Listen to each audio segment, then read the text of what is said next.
Hello guys, welcome to एजु संभव। आज का जो हमारा टॉपिक रहने वाला है वो सन प्लैनेट्स एंड अर्थ का जो पार्ट सेकंड है वो रहेगा, जिसमें हम 50 MCQs करने वाले हैं। तो स्टार्ट करते हैं अपनी वीडियो। तो गाइस, जो हमारा सबसे पहला क्वेश्चन वो यही है कि what is the most accurate description of the shape of the अर्थ। अब ये जो अर्थ के शेप है उसके डिस्क्रिप्शन के बारे में पूछ रहा है। अब उसकी ना शेप आपको कई बार आप अगर नेट पे भी रैंडमली सर्च करेंगे तो आपको कई तरह की आंसर्स इसमें मिलेंगे। जैसे कि कहीं पे आपको जॉइंट मिलेगा, कहीं पे ऑब्लेट स्पेयर मिलेगा। तो जो इसका आंसर है वो तो मैं आपको बता देता हूँ, एन ऑब्लेट स्पेयर ही है। ठीक है। जॉइंट की कन्फ्यूजन ये है कि अगर टायर्स एंड निप्स नहीं होते तो हमारे जो अर्थ की शेप है, अदरवाइज अगर वाटर की फंक्शनलिटी ना होती तो ये जॉइंट जियोइड ही होती। ठीक है। बट जो एग्जामिनेशन पॉइंट ऑफ व्यू से कंसर्न है उसमें एन ऑब्लेट स्पेयर रहेगी, सर्कल ये होगी नहीं, क्योंकि सर्कल एक प्रॉपर सर्कल होगा। ठीक है। जबकि हमारी जो अर्थ की शेप है कुछ इस तरह रहेगी, जो कि यहाँ से बल्जी है थोड़ी, मतलब ज़्यादा निकली हुई है, और इधर की तरफ से फ्लैट है, ऊपर से जरा जरा सी, एंड थोड़ा मतलब ऊपर से पोल्स के पास से कम है। लेकिन जो सेंटर है, इक्वेटर है, उधर से पूरा बल्जी है ये, तो इसलिए इसे ऑब्लेट स्पेयर कहते हैं। ठीक है। अब हमारा जो सेकंड क्वेश्चन है, what is when the earth is at maximum distance from the sun. तो सन से जो अर्थ का मैक्सिमम डिस्टेंस है वो कब रहेगा। देखिए, सन का जो ये है, सन है, इसकी जो ऑर्बिट है, मतलब हर प्लेनेट की अपने अपने ऑर्बिट हैं, वो बेसिकली है सोलर सिस्टम का ही पार्ट। तो उसमें हर प्लेनेट अपनी अपनी ऑर्बिट में घूम रहा होता है। ठीक है। तो अर्थ जैसे थर्ड प्लेनेट है, तो अर्थ यहाँ पे होता है। अब ये जो एरिया है, ये जो ऑर्बिट है, ये यूनिफॉर्म नहीं है, कहीं पे कम है कहीं पे ज़्यादा है। तो एक टाइम पे सन जो है अर्थ से काफ़ी नज़दीक होता है, और दूसरे ही टाइम पे वो दूर होता है। तो जब अगर वो नज़दीक है तो उसे तो बोलते हैं हम पेरिफिलियन, और अगर दूर है तो उसे बोलते हैं एफिलियन। तो इनका डिस्टेंस भी होता है, वो भी आगे के उसमें आएगा, MCQ तो कवर कर लेंगे। तो अभी फ़िलहाल का जो क्वेश्चन है उसका आंसर यही रहेगा कि जो अर्थ का मैक्सिमम डिस्टेंस जब सन से होता है तो उसे एफिलियन कहते हैं। ठीक है। और पेरिफिलियन नज़दीक होता है। ठीक है गाइस। तो नेक्स्ट MCQ पे चलते हैं। अब जो नेक्स्ट है वो यही है कि what is the primary cause of day and night. अब देखो, दो क्वेश्चन है यहाँ पे, 53 एंड 54। अब 53 में तो सिर्फ डे एंड नाइट का पूछ रहा है, लेकिन 54 में सीजन भी पूछ रहा है। अब इसको मैं थोड़ा सा आपको समझाने की कोशिश करता हूँ। अब देखिए, यहाँ पे एग्जांपल से ये सन है, और ये चार मैंने बनाई है अर्थ की डिफरेंट डिफरेंट पोजीशंस हैं। तो एक पोजीशन में अब देखिए, अर्थ ना इस तरह से टिल्ट है, हमारी टिल्ट मतलब थोड़ी झुकी हुई है। ठीक है। और इसकी जो ओरिएंटेशन है इस पूरी ऑर्बिट में वो सेम ही रहती है। जैसे नॉर्थ पोल है ये। ठीक है। तो ये नॉर्थ स्टार से हमेशा इसकी ओरिएंटेशन इसी तरह रहती है। ठीक है। ये कभी ऐसे नहीं होगा कि इस टाइम इस तरह से टिल्ट है और यहाँ जाके ऐसे टिल्ट हो जाएगी, तो ये नहीं होगा। ठीक है। टिल्ट ही ऐसे ही रहेगी। अब इसके काम क्या होते हैं, दो काम होते हैं। एक तो ये खुद ही अपनी एक्सिस पे ऐसे ऐसे ऐसे ऐसे गोल गोल गोल गोल खुद ही, मतलब इटसेल्फ घूम रही होती है, जिससे हम कहते हैं रोटेशन। ठीक है। एंड दूसरा, ये जब ऐसे घूम रही होती है तो साथ के साथ ये इस ऑर्बिट पे मूव भी कर रही होती है, कि पोजीशन ए, देन यहाँ से चल के पोजीशन बी पे जाएगी, ऐसे चल के पोजीशन सी पे आएगी। अब सन है, सन यहाँ पे सेंटर में। ठीक है। अब जब अर्थ यहाँ पे है, ठीक है, टिल्ट ऐसे है, जैसे टिल्ट वाला फिर से ले आते हैं इसे, थोड़ा जो ओवर राइटिंग होगी इसे हटा के, जस्ट अ सेकेंड। अब ये टिल्ट जैसे इधर की तरफ है, ठीक है, ऐसे। तो अब सन की लाइट है वो कहाँ पड़ेगी। सन की लाइट है इस टाइम वो ज़्यादा पड़ेगी यहाँ पे। ठीक है। इमेजिन करिए, क्योंकि यहाँ तो दूर पड़ रहा है ना, नज़दीक तो यहाँ पड़ रहा है। तो इस टाइम ये है साउथर्न हेमिस्फेयर, जो सदर्न है, मतलब साउथ, मतलब हमारे अर्थ का जो साउथ वाला पार्ट है इस पर ज़्यादा लाइट पड़ेगी। और जो नॉर्थ वाला पार्ट है जिसमें इंडिया ऑलमोस्ट यहाँ पे है, ठीक है, तो उस पर इस टाइम ठंड पड़ेगी, विंटर सीजन चल रहा होगा। ठीक है। ऐसे ही इस केस में देखिए, इस केस में अर्थ टिल्ट ऐसे है, घूम के यहाँ आ गई है। ठीक है। ये जो ये लाइन है ऑर्बिट है, ये 365 दिन वाली लाइन है, कि जब 365 दिन पूरे होते हैं इसे पूरा चक्कर लगाने में सूरज के। तो अब इसकी जो लाइट है सूरज की वो डायरेक्ट पड़ रही है नॉर्दर्न हेमिस्फीयर पे। ठीक है। तो इधर समर चल रहा होगा। ठीक है। तो इसकी डेट्स भी अभी आगे आने वाले उसमें है, लेकिन बेसिक अभी जो हमारा क्वेश्चन है, डे एंड नाइट किस पे डिपेंड करता है। अब अर्थ देखो, यहाँ रहे, यहाँ रहे, यहाँ रहे, यहाँ रहे। डे एंड नाइट कैसे होगा, जब ये वाला पार्ट सूरज की तरफ है, सन को फेस कर रहा है, तो यहाँ डे होगा। और ये रोटेट करके जब उधर चला जाएगा तो ये वाला पार्ट यहाँ आ जाएगा, तब मतलब जैसे पार्ट, देखिए पार्ट ए था, रोटेट करके ये पार्ट यहाँ चला गया और जो पार्ट भी था रोटेट करके यहाँ आ गया, तो अब यहाँ दिन हो जाएगा। तो इसमें तो सिर्फ रोटेशन सफिशिएंट है, इसमें कोई रेवोल्यूशन की ज़रूरत नहीं है, ना एक्सिस की ज़रूरत है। हाँ, डे नाइट का डिफरेंस का हो सकता है, लेकिन डे और नाइट को जो मेनली करने वाला है वो अर्थ की रोटेशन है, इट्स अपनी एक्सिस पे, ठीक है। और चेंज ऑफ सीज़न में क्या होगा, सेकंड जो हमारा एमसीक्यू है, इसमें देखिए रोटेशन मैटर नहीं करती, ठीक है, क्योंकि कभी भी हमारा जो सीज़न है वो एक दिन में नहीं बदलता, उसका रोटेशन से कोई लेना देना नहीं है, उसका इस पूरी रेवोल्यूशन से है, और जो अर्थ की एक्सिस पे इसका टिकना है वो भी है, ठीक है।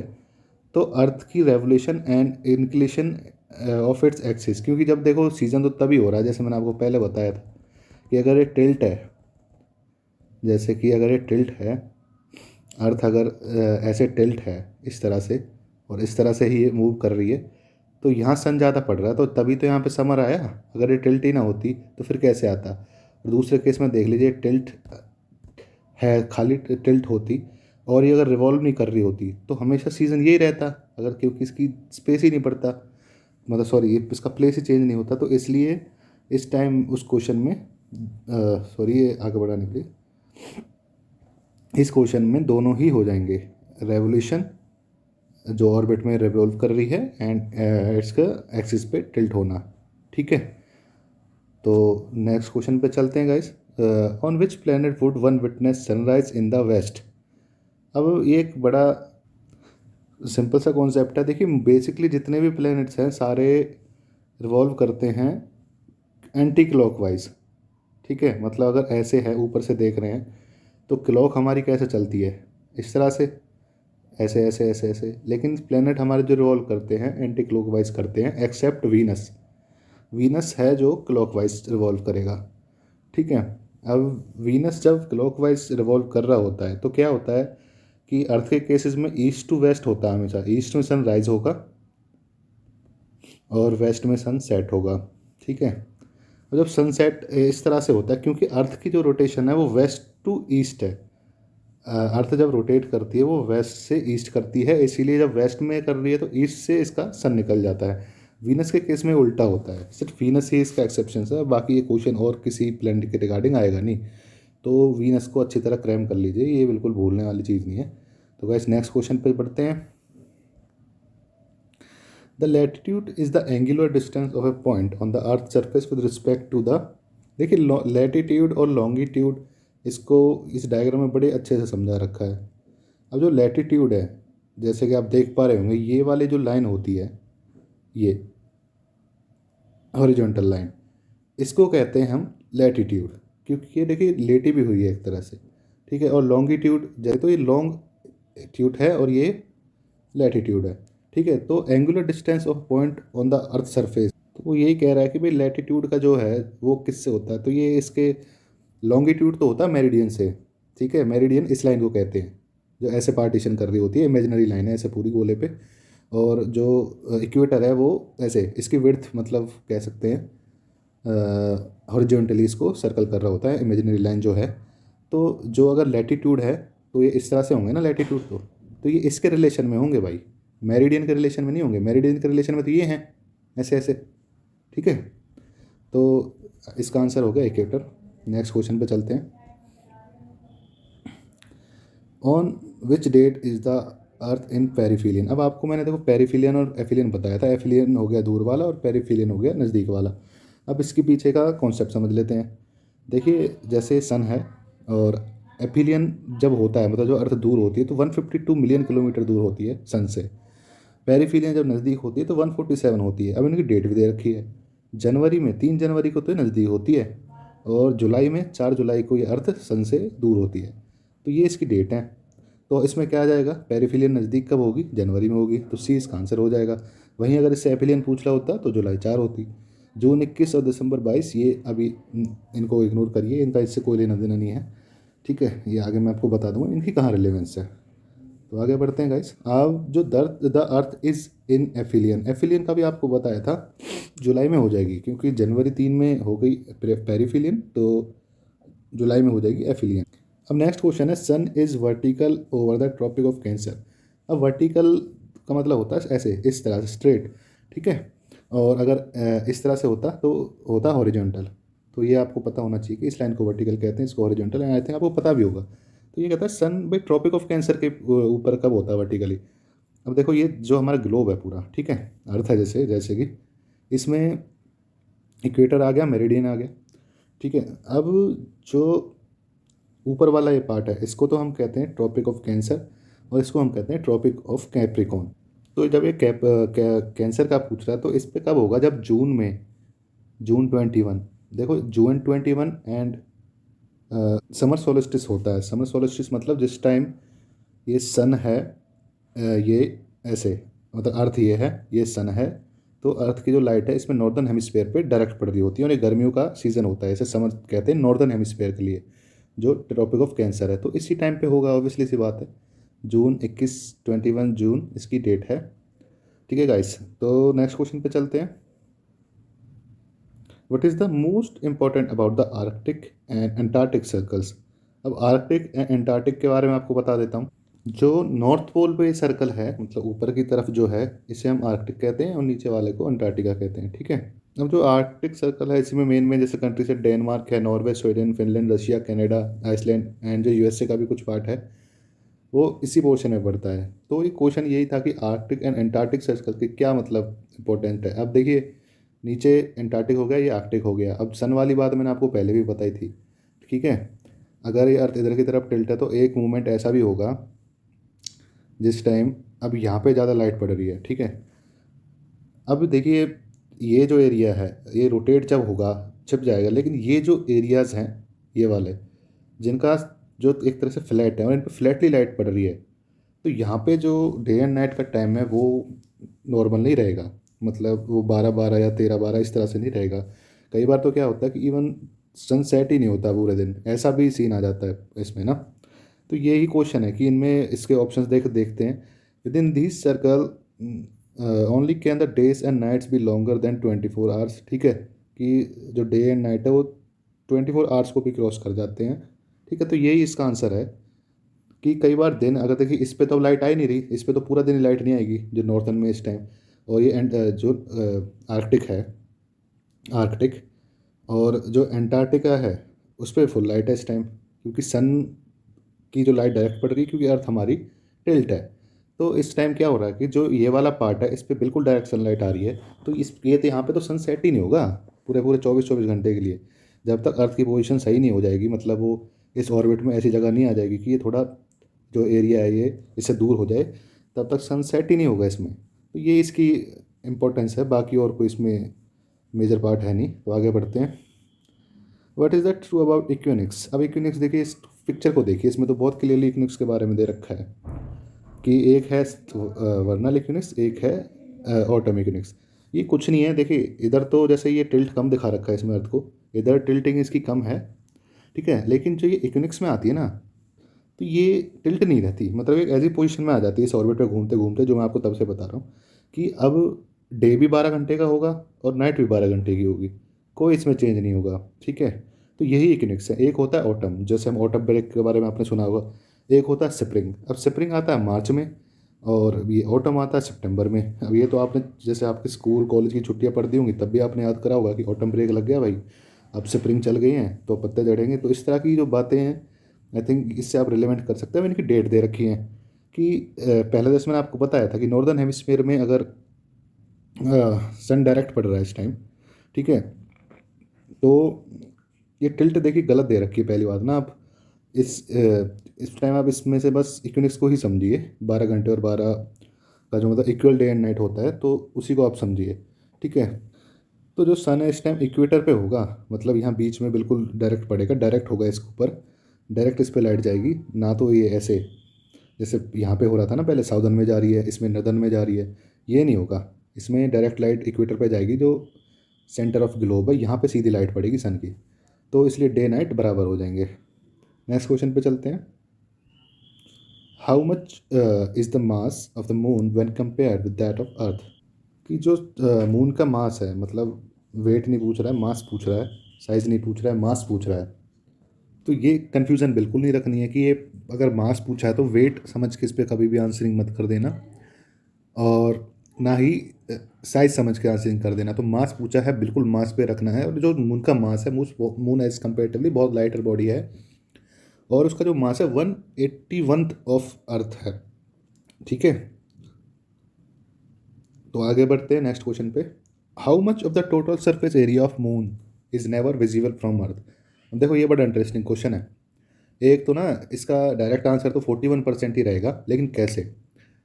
एक टाइम पे, मतलब एक पर्टिकुलर टाइम पे, अब हमें पता है भाई मून कभी ऐसा होता है, फिर थोड़ा कट जाता है, कट कट के एंड द एंड ऐसे आ जाता है। ठीक है, वो कंसर्न नहीं है हमारा। एक टाइम पे हम जब ये पूरा भी देख रहे होते हैं ना, तो हम उसका 50% ही देख पाते हैं। ठीक है, और जो हमें टोटली सरफेस पूरी अपनी लाइफ टाइम में, पूरे इसके जो लाइफ टाइम होती है मून की, विजिबल होता है वो 59% होता है पूरी लाइफ टाइम में। बट सिंगल टाइम में हम 50% ही मून को देख सकते हैं। क्योंकि देखो, जो मून है,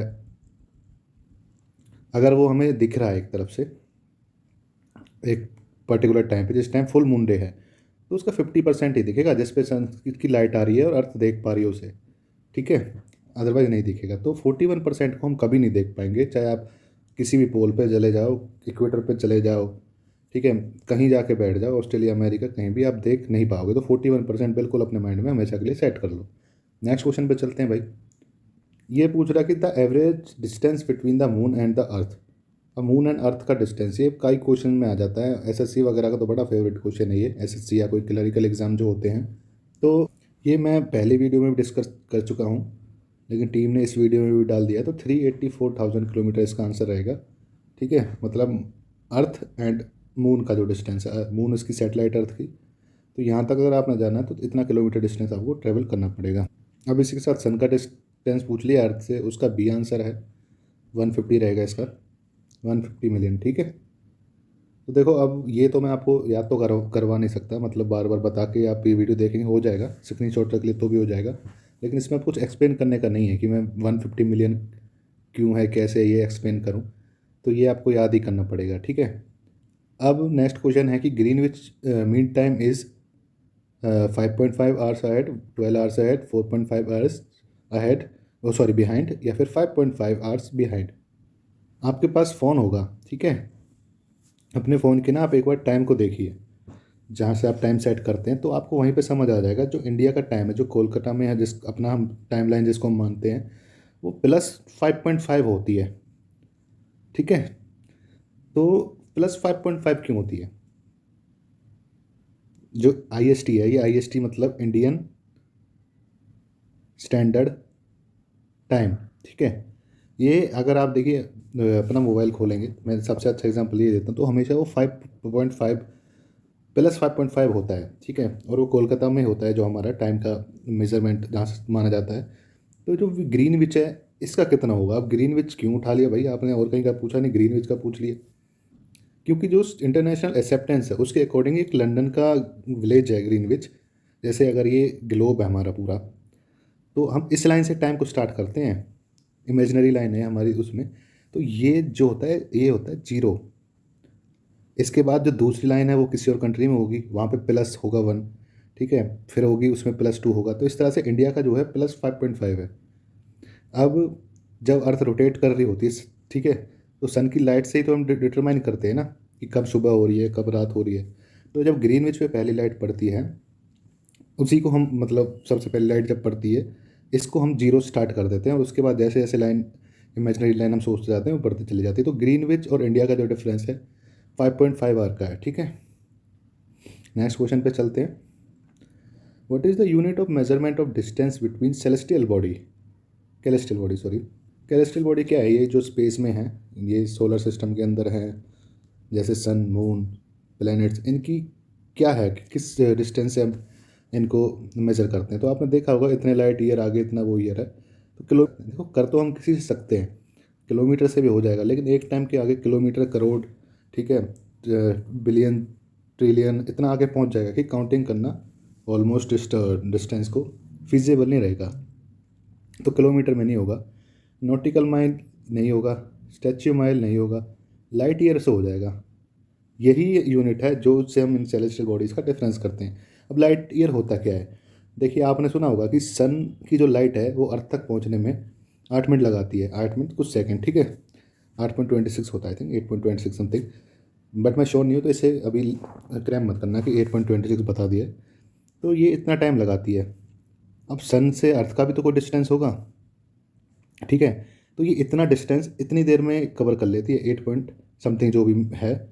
अब जब कोई चीज़ अगर इतनी फास्ट चल रही है जो 8 मिनट में, कि पता नहीं सन का जो डिस्टेंस अर्थ से है वो अराउंड हमने 150 मिलियन पढ़ा था, तो उतना डिस्टेंस ही अगर 8 मिनट में कवर कर रही है, तो इसकी स्पीड आप इमेजिन कर लीजिए। मान लीजिए इसको टाइम एंड स्पीड का फॉर्मूला जैसे ही लगाएंगे, इसका सीधा सीधा हमें पता लग जाएगा, ठीक है, कि लाइट ईयर की मेजरमेंट क्या है, जो मैं आपको बता भी देता हूँ। तो जो लाइट ईयर होता है वो ये होता है कि एक जो इसी स्पीड से, जो एक स्पीड इसमें निकलेगी, उस स्पीड से जो एक लाइट ने 1 साल में डिस्टेंस कवर किया होता है। तो ये 8 मिनट में तो इतना कर लेती है, 150 मिलियन। तो आप खुद ही इमेजिन करिए 1 घंटे में कितना करती होगी, एंड 24 घंटे में जो कि एक दिन है उसमें कितना करती होगी, एंड देन फुल ईयर में, क्योंकि ये लाइट ईयर है, वो कितना करती होगी। तो distance travel by light in a year is called a light year. तो एक लाइट ईयर इतना हो गया, जितना लाइट ने 1 साल में डिस्टेंस ट्रेवल किया स्पीड से, अपनी स्पीड से, ठीक है। तो लाइट ईयर ये हो गया आपका। आगे बढ़ते हैं। ये कहता है on the surface of the moon the mass of an object is more but it weight is lesser, ठीक है। The mass and weight both remain unchange. The mass is the same but the weight is lesser. The mass is more but the weight is lesser. अब moon पे आपने पढ़ा होगा कि इसमें जो मून में ग्रेविटी है वो कम होती है। अगर ग्रेविटी कम है तो वेट भी कम होगा, क्योंकि अर्थ पे जो हमारा वेट है वो ग्रेविटी के ही पैरामीटर से डिसाइड होता है। हमारा जो मास है, बॉडी मास है, देखिए मास का वेट से लेना देना नहीं है कुछ, ठीक है। जैसे कॉटन का मास ज़्यादा हो सकता है, ठीक है, कंपेरेटिवली, मतलब उसकी वॉल्यूम ज़्यादा हो सकती है, सॉरी मास नहीं, बट उसका वेट जो डिटरमाइन करेगा वो ग्रेविटी से ही होगा। तो जितना ज़्यादा मास होगा उतना वेट होगा, ठीक है। बट इससे मतलब ग्रेविटेशनल पॉइंट ऑफ व्यू से वो डिफरेंट हो जाएगा, क्योंकि जैसे मून पे अगर होगा, ठीक है, तो जो आपका वेट है, क्योंकि ग्रेविटी वहाँ पे कम है, तो ऑब्वियसली उसका जो वेट आएगा वो कम आएगा, ठीक है। अगर आप यहाँ पे 100 kg के हो तो मून पे आपका वेट कम होगा। लेकिन जब आप मून पे रहोगे तो ये नहीं है कि आपका अगर वेट कम हो जाएगा तो आपको मास भी कम हो जाएगा। जो मास है वो सेम रहेगा, जो आपकी कॉन्स्टिट्यूट है बॉडी के वो हमेशा सेम रहेंगे उधर भी, लेकिन वेट आपका वहाँ पे कम आएगा, ठीक है। तो सी इसका आंसर सही होगा, सॉरी सी ही इसका आंसर सही होगा कि मास तो सेम रहेगा, आप अर्थ पे रहो या मून पे रहो या कहीं रहो, ठीक है, लेकिन वेट वहाँ पे आपका कम होगा, और इसका रीज़न होता है सिर्फ ग्रेविटी, और कोई रीज़न नहीं है इसका, ठीक है गाइस। आगे बढ़ते हैं।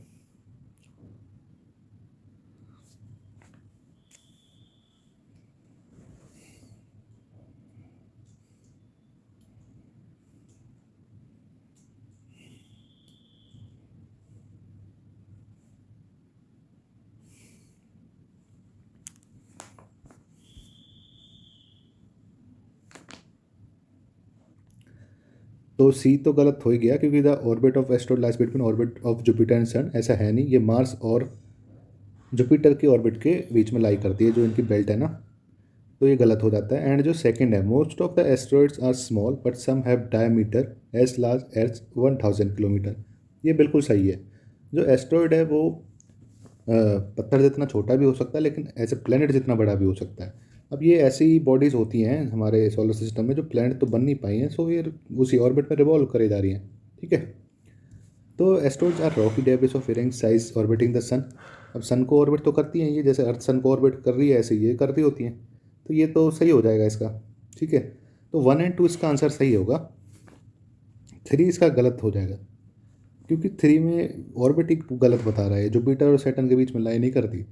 और एस्ट्रॉइड के बारे में पहले हम डिस्कस कर चुके हैं थोड़ा, और आप इस पिक्चर को देखिए आपको और आइडिया मिल जाएगा कि ये पत्थर है, ये जल क्यों रहा है, जल ये इसलिए रहा है क्योंकि अर्थ के एटमॉस्फेयर में आ रहा है, अदरवाइज इसमें कोई फायर होती नहीं है, ठीक है। जब अर्थ के एटमॉस्फेयर में कोई भी चीज़ एंटर करती है तो वो जो फ्रिक्शन होता है गैसेस का, ठीक है, उससे आग लगती ही जाती है उसमें।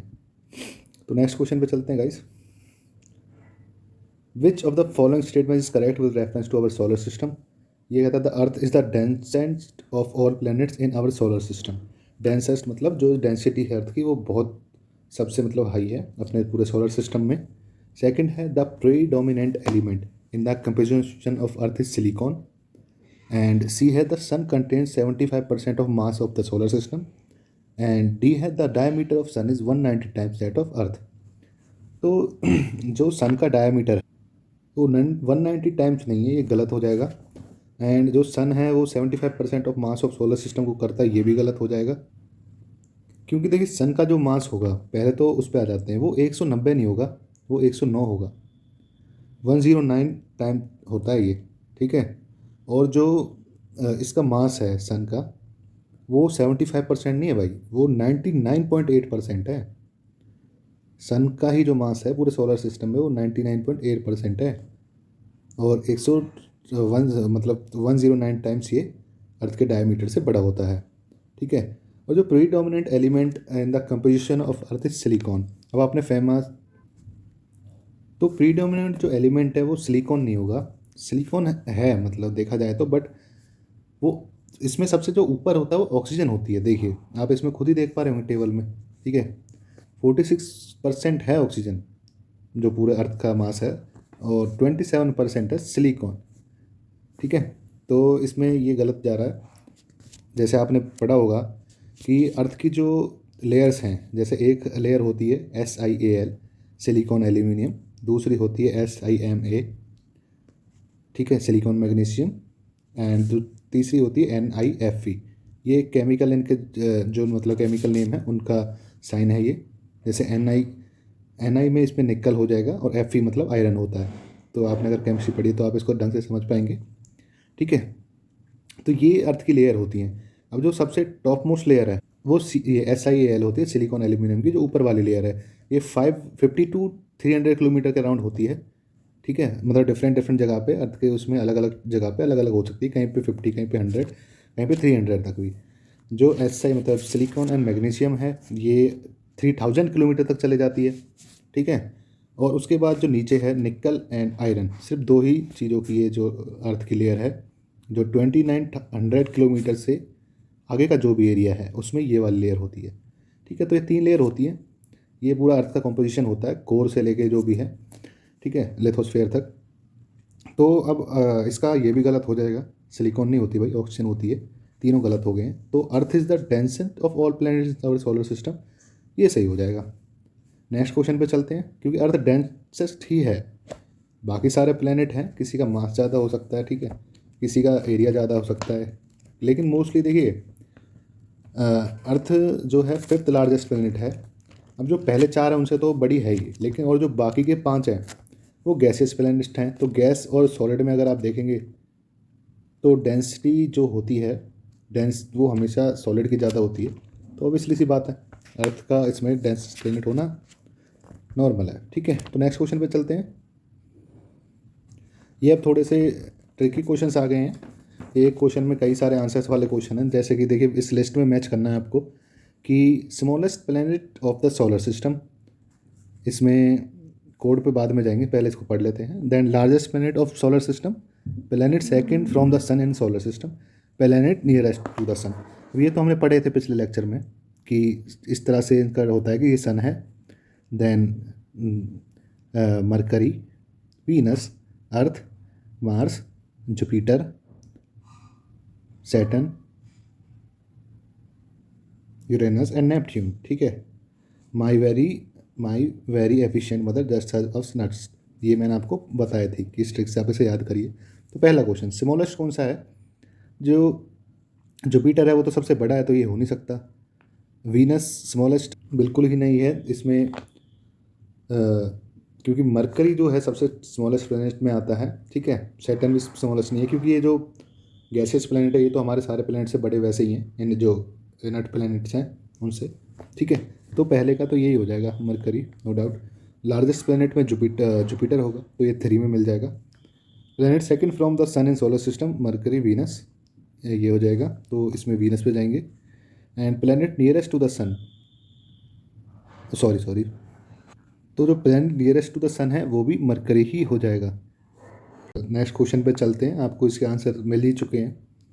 तो नेक्स्ट क्वेश्चन है कि जो डायमंड रिंग का फिनोमिना है वो कब ऑब्जर्व होता है? मतलब ये तो देखो बड़ा इजी सा क्वेश्चन है कि इसमें जो पेरिफेरल रीजन्स होते हैं टोटलिटी ट्रेल के, उसी के ड्यूरेशन में ये हमें देखने को मिलता है। बोलते हैं the tail of comet is directed away from the sun because.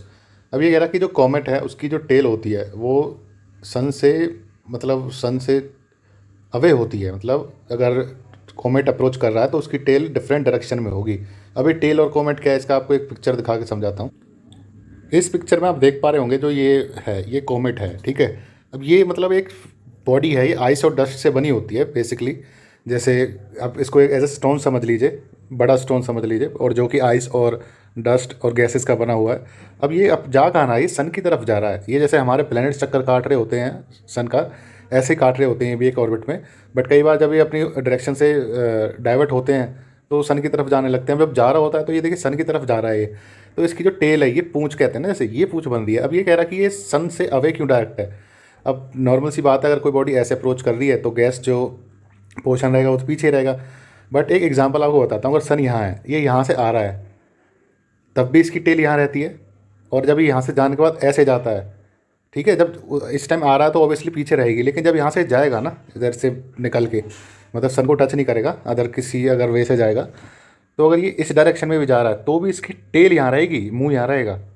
तो ये है इशू कि भाई अब वो जा तो इधर रहा है, फिर भी इस तरह की क्यों शेप बन रही है। तो इसलिए क्वेश्चन इंटरेस्टिंग बन जाता है और बार बार एग्जामिनेशन में पूछा जाता है कि अप्रोचिंग हो या जाता हुआ हो, तब भी दोनों केसेस में, फॉर एग्जांपल ये सन है, इधर से आ रहा है, तब भी टेल यहाँ बनेगी। और जब इधर से वो जा रहा है, मतलब इस टाइम ये आ रहा है एंड यहाँ से अब जा रहा है, तो भी क्या होगा, इसकी जो टेल है वो इधर ही बनेगी। तो इसलिए क्वेश्चन इंटरेस्टिंग है। तो गाइस क्वेश्चन पे चलते हैं।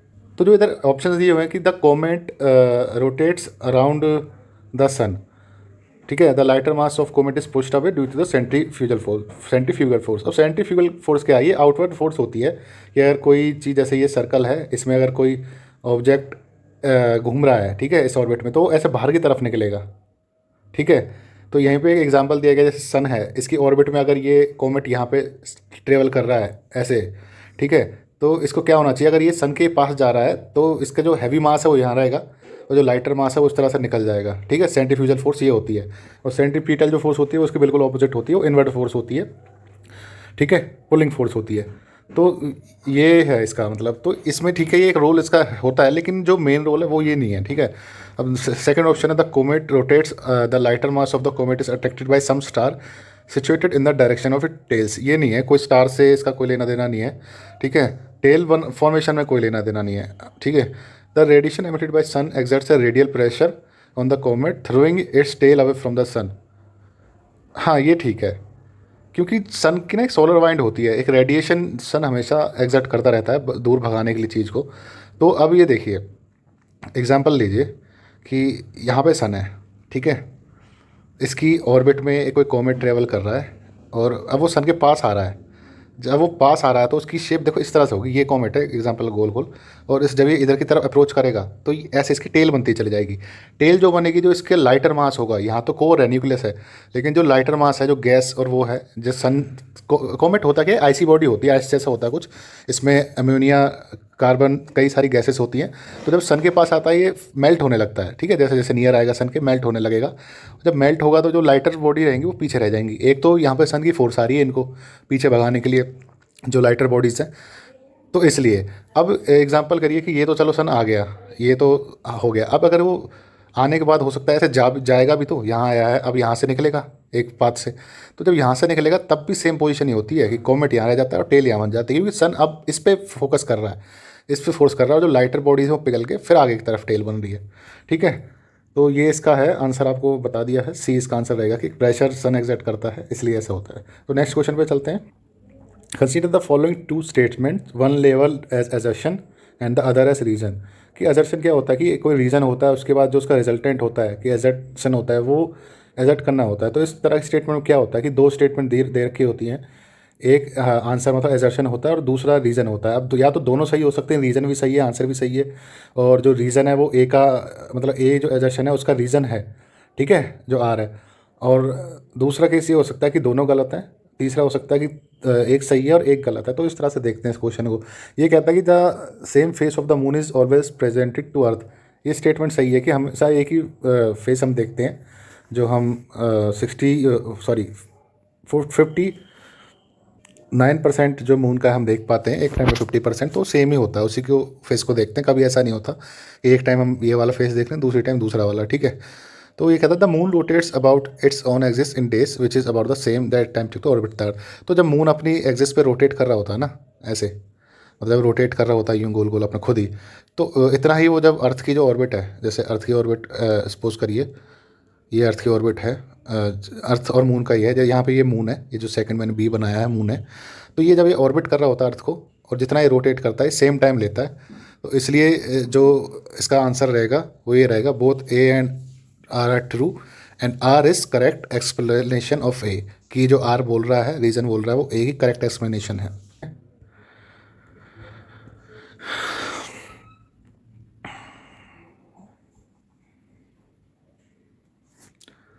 ये जो सिजकी है, ये एक टर्म है, ये कब यूज़ होती है, जब ये तीनों मून सन और अर्थ एक लाइन में आ जाते हैं तब होती है। ये मून अर्थ सन इस तरह से अगर आ जाते हैं तो तब इसको सिजकी कहा जाता है। इसमें और कुछ एक्सप्लेन करने के लिए है नहीं। नेक्स्ट क्वेश्चन पे चलते हैं। तो यही फिर से क्वेश्चन वो वाला आ गया है। इसमें कहता है कि to orbit around the sun the planet Mars takes lesser time than the time taken by earth and the diameter of planet Mars is less than the of the earth. जो diameter है planet Mars का वो बिल्कुल कम है, अर्थ से कम है, इसमें कोई डाउट नहीं है।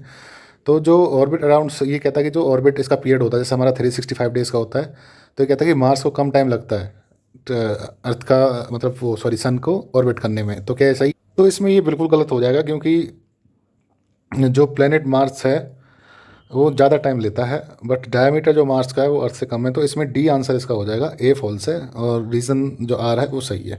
नेक्स्ट पे चलते हैं। ये कहता है जो ट्विंकलिंग ऑफ स्टार है वो क्यों है। ट्विंकलिंग ऑफ स्टार, जैसे हम स्टार देखते हैं रात में ट्विंकल कर रहे होते हैं, ट्विंकल ट्विंकल लिटिल स्टार, जो आपने पोएम भी सुनी होगी, वो क्यों होता है। देखिए जो स्टार है उसको जब हम देखते हैं तो हम उसकी लाइट को देख रहे होते हैं रियल में, अदरवाइज वो हमसे काफ़ी दूर होते हैं, काफ़ी लाइट ईयर से वो होते हैं। तो जो हम पोजीशन देख रहे होते हैं वो कई साल पहले की पोजीशन देख रहे होते हैं। बट वो जहाँ पे जो क्वेश्चन है वो कहता है कि भैया हमें ट्विंकल करते हुए क्यों दिखते हैं, क्योंकि देखिए जो स्टार की लाइट है जब वो अर्थ पे हम यहाँ पे देख रहे हैं, तो जब इधर एंटर होती है तो एटमॉस्फेयर में आती है, अर्थ का जो एटमॉस्फेयर है, तो उसमें क्या है वो रिफ्लेक्ट होती है। ठीक है, रिफ्लेक्ट मतलब सन का मतलब होता है, एक तो होती है रिफ्लेक्शन कि आपने कोई ऑब्जेक्ट थ्रो किया और डायरेक्ट इस तरह से आ गया, ठीक है, और मतलब डायरेक्ट ऐसे पाथ बना के आ गया, ये होगी रिफ्लेक्शन। और एक होती है रिफ्लेक्शन कि आप ऐसे लाइट भेज रहे हैं, वो किसी ऑब्जेक्ट से टकरा रही है और वो बेंट हो रही है, फिर ऐसे बेंट हो रही है इधर उधर करके तब पहुंच रही है। तो हमारी जो आँख को नज़ारा मिलता है वो पूरा इसका मिलता है ना, तो इसलिए वो बेंट में कंसिडर की जाती है। ठीक है, तो ये जो एटमॉस्फेयर का रिफ्लेक्शन होता है उसकी वजह से ये होता है। ये डी इसका आंसर रहेगा। बाकी कुछ ऑप्शन देखते हैं, जैसे the variation in the intensity of light emitted by it with time. Variation intensity of light में कोई नहीं होती, ये जो वेरिएशन चेंज ही होती है। स्टार की जो लाइफ साइकिल है बहुत ज़्यादा बड़ी होती है, तो हमारी ह्यूमन लाइफ में तो वो ऑब्जर्व करना पॉसिबल है नहीं। तो ये क्वेश्चन बिल्कुल गलत, आंसर ऑप्शन गलत हो जाएगा। And variation in the composition of star with the time, ये भी बहुत लंबा पीरियड होता है, स्टार की जो लाइफ टाइम होता है वो काफ़ी लंबा होता है। तो एक लाइट को देखते हैं जब हम, उतनी जल्दी वो ट्विंकल नहीं कर सकती, ये भी गलत हो जाएगा। The transit of other celestial body objects around the line of site, ये भी गलत हो जाएगा। तो डी इसका सही है भाई, एटमॉस्फेरिक रिफ्लेक्शन, जब एटमॉस्फेयर में आती हैं तो रिफ्लेक्ट करती हैं, इसलिए हमें ट्विंकल करता हुआ दिखता है। नेक्स्ट क्वेश्चन है, which of the following phenomena is are the effect of the rotation of earth. जब अर्थ रोटेट कर रही है, जैसे अर्थ आपको मैं बता चुका हूँ कि ये ऐसे अपने एक्सिस पे ऐसे टिल्ट है, और जब ये खुद ही ऐसे घूम रही होती है ऐसे, ठीक है, फिर ऐसे मतलब इस तरह से गोल गोल घूम रही है खुद ही अपने आप इस एक्सिस पे लाइन पे।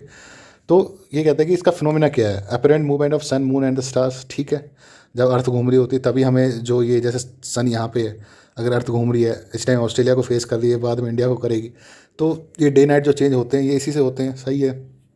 Flatness of the poles and bulge at the equator, बिल्कुल है, क्योंकि अर्थ जब घूम रही होती है तो ऊपर फ्लैटनेस आती है और ये इधर बल्जीनेस आती है। ठीक है, and occurrence of sunrise Noon and sunset, ये तो ऑप्शन ए की तरह ही है, तो इसमें तो कोई ऐसा है नहीं। Magnetic field of earth, magnetic field जो हमें सोलर वाइंड्स और सोलर रेज से बचाती है, ठीक है, उसी ने एक प्रोटेक्शन हमारे अर्थ एटमॉस्फेयर को दी हुई है। नहीं तो जो सन की रेज है कब का हमारे एटमॉस्फेयर को पेनिट्रेट कर चुकी होती, टीयर अपार्ट करके बिल्कुल हमें कब का हमारी जो एग्जिस्टेंस ऑफ लाइफ को ख़त्म कर चुकी होती। तो जो मैग्नेटिक फील्ड अर्थ की, जैसे नॉर्थ पोल साउथ पोल, और ये जो कन्वेक्शन हो रही होती है अर्थ के अंदर, उसकी वजह से ये मैग्नेटिक फील्ड बनती है। जो कन्वेक्शनल फोर्स है अर्थ के अंदर, जो लावा है, ये सारी चीज़ें हैं, इनकी वजह से जो कोर है अर्थ की, तो ये जो फोर्स बनती है यही हमें सोलर उससे प्रोटेक्ट करती है। तो ठीक है ये भी कि अर्थ अगर रोटेट नहीं हो रही होती तो ये कन्वेक्शन नहीं हो पाती, तो इसलिए रोटेशन ही कॉज है। तो चारों ठीक हो जाएंगे इसमें। ठीक है, नेक्स्ट क्वेश्चन पे चलते हैं। What is mean by the Eclipse of moon. Eclipse of moon देखिए दो तरह के इक्लिप्स होते हैं, एक तो सन का होता है, एक मून का होता है। सन का सोलर होता है और मून का ल्यूनर। अब मून का इक्लिप्स कब होता है, जब अर्थ इनके सेंटर में आ जाती है। जैसे ये सन है, ठीक है, और मून बना देते हैं एक, इसको मून समझ लीजिए, और ये अर्थ समझ लीजिए, ठीक है। अब कई बार ऐसे होता है कि जैसे अर्थ आ गई है यहाँ पे, सन है यहाँ पे, और मून आ गया यहाँ पे। तो अब क्या होता है कि सन को थोड़ा बड़ा कर देते हैं, जैसे एग्जाम्पल में, ठीक है, जैसे ये बड़ा है सन। तो अब अगर ये अर्थ बीच में आ गई तो इसको ना क्या होता है कि जो लाइट है वो इस तरह से जाएगी, ठीक है, और कुछ परसेंट ही लाइट है जो इसको मिल पाती है, तो इसलिए इक्लिप्स हो जाता है, मतलब ये छिप जाता है इसके अंदर। तो जो ऑप्शन दे रखे हैं वो है कि it occurs when the earth come between the sun and moon and the centres of all three are on the same straight line, and second is it is path along which the moon revolves. For any place it is the average angle made by line drawn from the moon to place an horizontal at midnight. गलत है। when the moon comes between sun and the earth, अगर moon sun and अर्थ के बीच में आ गया फिर तो solar Eclipse होगा, ना कि ल्यूनर इक्लिप्स। तो ऑप्शन ए इसका सही आंसर है। 83 पे चलते हैं। The albedo of an object determines it visual brightness when viewed with reflected light. The albedo of Mercury is greater than the albedo of Earth. अब एल्बिडो क्या होता है? एल्बिडो होता है कि रिफ्लेक्टिंग पावर कितनी है, रिफ्लेक्टिंग पावर, सॉरी। जैसे एक सरफेस है, इस पर सन की लाइट पड़ रही है, तो ये कितनी एल्बिडो है, इसका मतलब कितना रिफ्लेक्ट करेगी, ठीक है। तो क्वेश्चन क्या है कि जो ऑब्जेक्ट की एल्बिडो है, रिफ्लेक्टिंग पावर, वो उसकी ब्राइटनेस डिफाइन करती है, डिटरमाइन करती है। तो इसमें यही है कि बिल्कुल सही है कि जितनी ज़्यादा एल्बिडो होगी उतनी ज़्यादा ब्राइटनेस होगी, तो इसमें तो कोई डाउट है नहीं, ठीक है। और जो मरकरी की एल्बिडो अर्थ से ज़्यादा है, ये गलत है भाई, अर्थ की ज़्यादा है, ठीक है। तो ओनली वन इसका आंसर रहेगा, सॉरी ये गलत लग गया, ओनली वन इसका आंसर रहेगा। नेक्स्ट पे चलते हैं। The inexhaustible source of energy of the star is due to decay of radioactive elements, conversion of hydrogen to helium, conversion of helium to hydrogen, excess of oxygen that help burning and release of energy. देखिए star, sun, ये सब का क्या है कि इनमें जो hydrogen है उसको हीलियम में कन्वर्ट करने के लिए एक न्यूक्लियर प्रोसेस कॉन्टिन्यूसली पार्ट करता है, मतलब वर्क प्ले करता है। तो जब हाइड्रोजन हीलियम में चेंज होती है, इसी एनर्जी से ये मतलब अपनी एनर्जी रेडिएट करता रहता है जो स्टार होता है। तो हाइड्रोजन टू हीलियम रहेगा वो, और जब हाइड्रोजन ख़त्म हो जाती है तो कोर अपने आप में इतनी ज़्यादा अपनी मतलब जो ग्रेविटेशन फोर्स होती है उससे मतलब उसके प्रेशर में आके ब्लास्ट हो जाती है, और जब सुपरनोवा होता है। तो ये स्टार की साइकिल का ही पार्ट है, मैं आपको पहले डिटेल में पढ़ा चुका हूँ। तो जो inexhaustible source of energy of star है वो हाइड्रोजन टू हीलियम के कन्वर्जन की वजह से ही है। और देखिए टेम्परेचर ज़्यादा होता है तो इसमें जो हाइड्रोजन के पार्टिकल है वो घूमते रहते हैं और वो कोर में आते हैं बार बार। तो जब कोर में आते हैं तो वो हीलियम में कन्वर्ट हो जाते हैं, ठीक है। इसलिए एक एनर्जी उसमें बनती है जिसकी वजह से जो energy in the form of light हम देख पाते हैं अर्थ से। तो यही इसका प्रोसेस है। Then consider the following statement, the earth receive the sun's energy at the infrared end of spectrum. अब इसमें आपको स्पेक्ट्रम पूरा समझाना पड़ेगा। देखिए जो अर्थ पे लाइट आती है सन की, एक होती है रेडियो वेव, एक होती है माइक्रोवेव। रेडियो वेव जैसे सेटेलाइट वगैरह में, मोबाइल कम्युनिकेशन में, माइक्रोवेव भी मोबाइल कम्युनिकेशन में, ठीक है, इस तरह के चीज़ में। एक होती है इंफ्रारेड। इंफ्रारेड वो होती है जैसे कि जो सन की लाइट हमें मिलती है उसे हम इंफ्रारेड कहते हैं। और एक होता है विजिबल स्पेक्ट्रम, मतलब जो हम आरबीजी या जितने भी कलर देख पाते हैं, एक स्पेक्ट्रम ये होता है, ठीक है। और बाकी गामा रेज हो गई, एक्स रेज हो गई, ये भी हो गई एक्स रे जो हम एक्स रे मतलब करते हैं, मतलब एक्स रे करवाते हैं बॉडी का, गामा रेज हो गई। और तो होता क्या है कि ये रेस जो लाइट आ रही है ना सन से, ये इसी में होती हैं, ये कोई अलग से ही नहीं है, इलेक्ट्रोमैग्नेटिक रेज होती हैं ये। तो जो हम देख पाते हैं वो जो इंफ्रारेड है वो हीट के फॉर्म में होती है, जो हमें गर्मी लगती है वो इंफ्रारेड रेज होती है। और जो विजिबल वाला स्पेक्ट्रम है उसमें जो हम 7-8 जो लाइट्स के कलर हैं या जितने भी उनको देख पाते हैं, तो अगर हम देख पा रहे हैं पेट का कलर ग्रीन है तो इसलिए क्योंकि ऊपर से लाइट आ रही है और वो स्पेक्ट्रम में हम उसको देख पा रहे हैं, ठीक है।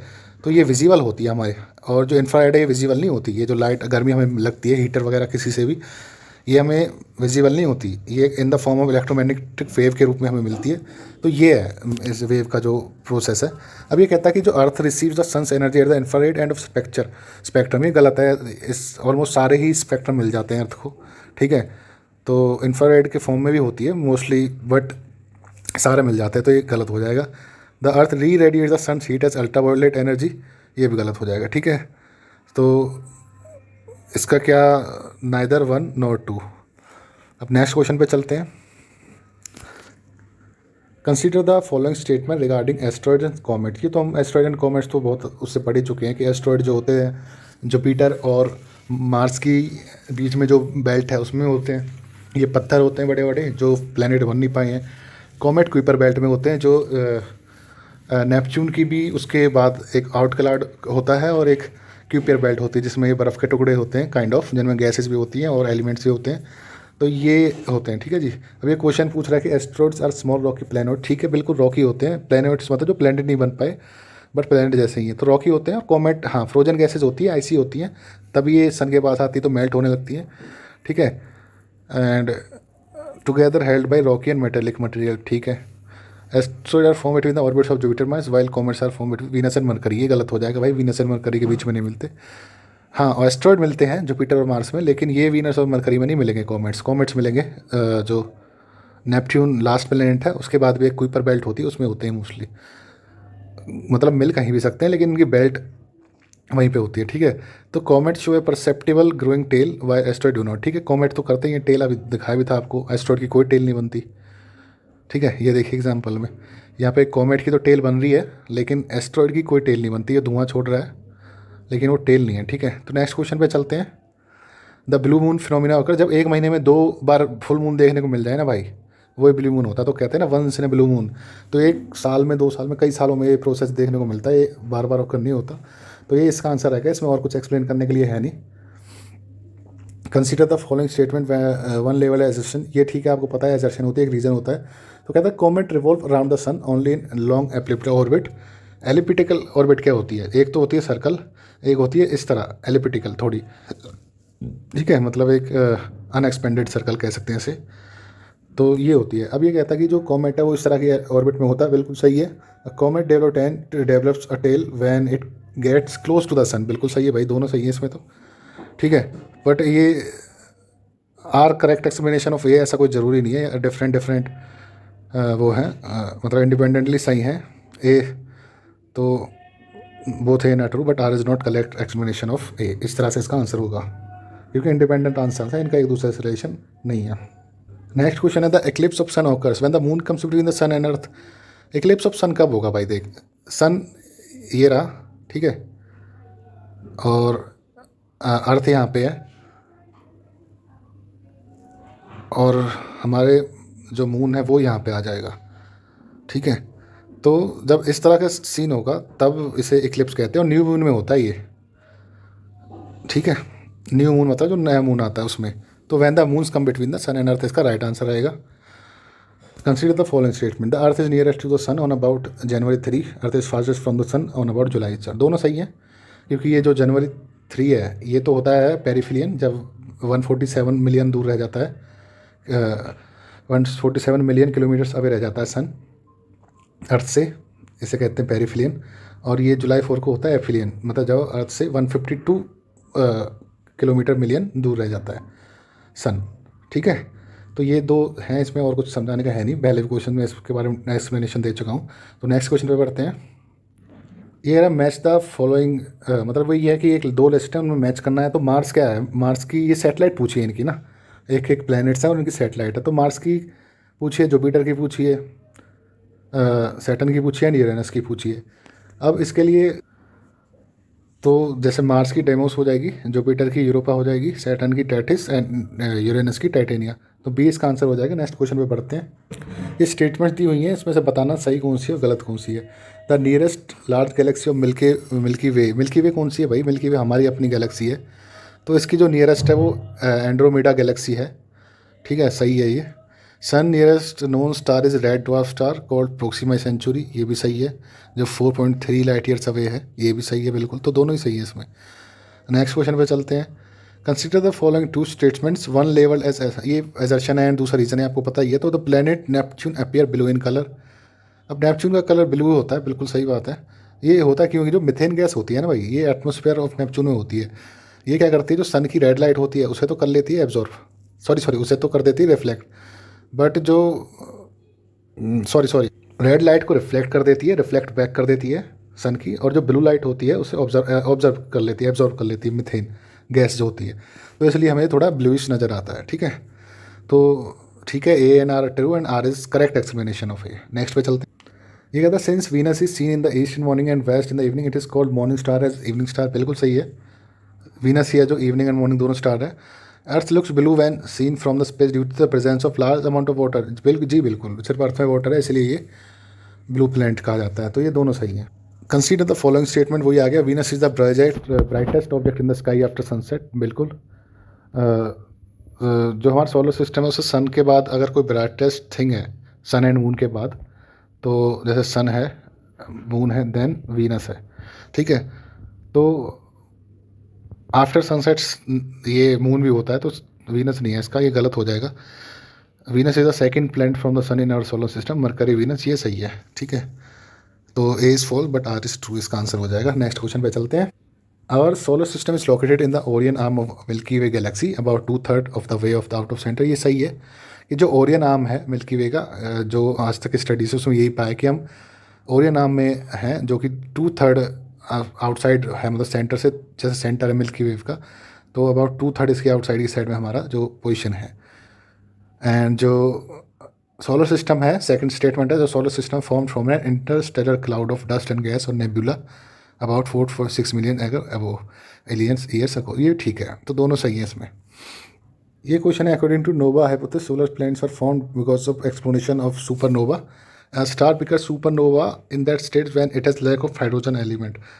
तो जो आर है इसमें वो तो बिल्कुल सही है कि भाई सुपरनोवा जो है तभी होता है जब एक जायंट स्टार में हाइड्रोजन खत्म हो जाता है और उसकी कोर की जो ग्रेविटी इतनी ज़्यादा बढ़ जाती है, उस पर इतना ज़्यादा मटेरियल हो जाता है कि वो ब्लास्ट होता है। ठीक है, तो इसलिए, और जो नोवा हाइपोथेसिस है उसके अकॉर्डिंग भी यही है कि स्टार का एक्सप्लोजन हुआ था 2 बाइनरी स्टार्स का, तभी ये जो सोलर प्लैनेट्स हैं फॉर्म हुए हैं। तो इसमें स्टेटमेंट दोनों सही हैं, लेकिन एक्सप्लेनेशन दोनों एक दूसरे की नहीं है। Next question is match the list 1 and list 2। इसमें लिस्ट में वो ये मैच करना है, अर्थ का क्या है, इसमें मून है, सैटेलाइट जुपिटर की जेनीमेड है जो सबसे बड़ी सैटेलाइट भी है आज तक मतलब जितने हमें नॉलेज है साइंस को, जुपिटर की जेनीमेड है।